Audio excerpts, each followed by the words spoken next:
আসসালামু আলাইকুম। Bird house 61 চ্যানেলের আরেকটি নতুন ভিডিওতে আপনাদেরকে স্বাগতম। তো বুঝতেই পারছেন আজকে আমরা কি সম্পর্কে কথা বলবো। তো আপনারা ভিডিওতে এখন যেটি দেখতে পাচ্ছেন এটা হচ্ছে আমার পেজ এবং ইউটিউব চ্যানেলের নাম দিয়ে তৈরি জেব্রা ফিন্স পাখির লেগ রিং। বার্ড হাউস 61 আমার পেজ এবং ইউটিউব চ্যানেলের নাম। শখ করে পাখি লালন পালন করি, অবসর টাইমে সময় দেওয়া এটা আসলে আমার একটা নেশা। এখানে ব্যবসার কোনো উদ্দেশ্য নাই, আর মাঝে মধ্যে আপনাদের সাথে ভিডিও শেয়ার করি, ভালো লাগে। তো মাশাল্লাহ বলবেন। বক্সে এখন 5টা বাচ্চা আছে, মাশাল্লাহ। বাইরে প্রচণ্ড গরম। তো দেখেন যেটা সবচেয়ে বড় বাচ্চা ওটাকে আমি রিং পরানোর চেষ্টা করতেছি।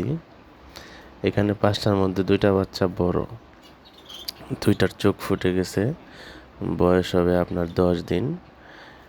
তো 8 থেকে 10 দিনের মধ্যে আপনারা রিং পরাতে হবে।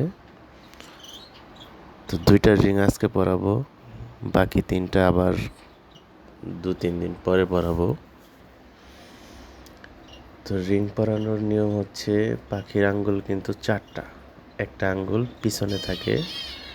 সামনের যে 3টা আঙ্গুল, ওই 3টা আঙ্গুলকে আপনি সুন্দর করে ধরে রিংয়ের ভিতরে ঢুকিয়ে দিতে হবে এবং এক হাত দিয়ে ডান হাত দিয়ে আস্তে আস্তে লেগগুলো টান দিতে হবে আঙ্গুলগুলো, আর বাম হাত দিয়ে আপনি রিংটাকে টান দিতে হবে হালকাভাবে। ওদের পা কিন্তু অনেক ছোট এবং অনেক নরম। আপনি এমনভাবে টান দিবেন না যাতে পাখির পাগুলো ছিঁড়ে যায়। তো ভাই কি বলবো, রিংগুলা হয়েছে অনেক ছোট, পাখির পা হয়েছে অনেক ছোট, মানে ধরতেই অন্যরকম লাগে। তো দেখতে পাচ্ছেন, মাশাল্লাহ। ভালো থাকবেন, আল্লাহ।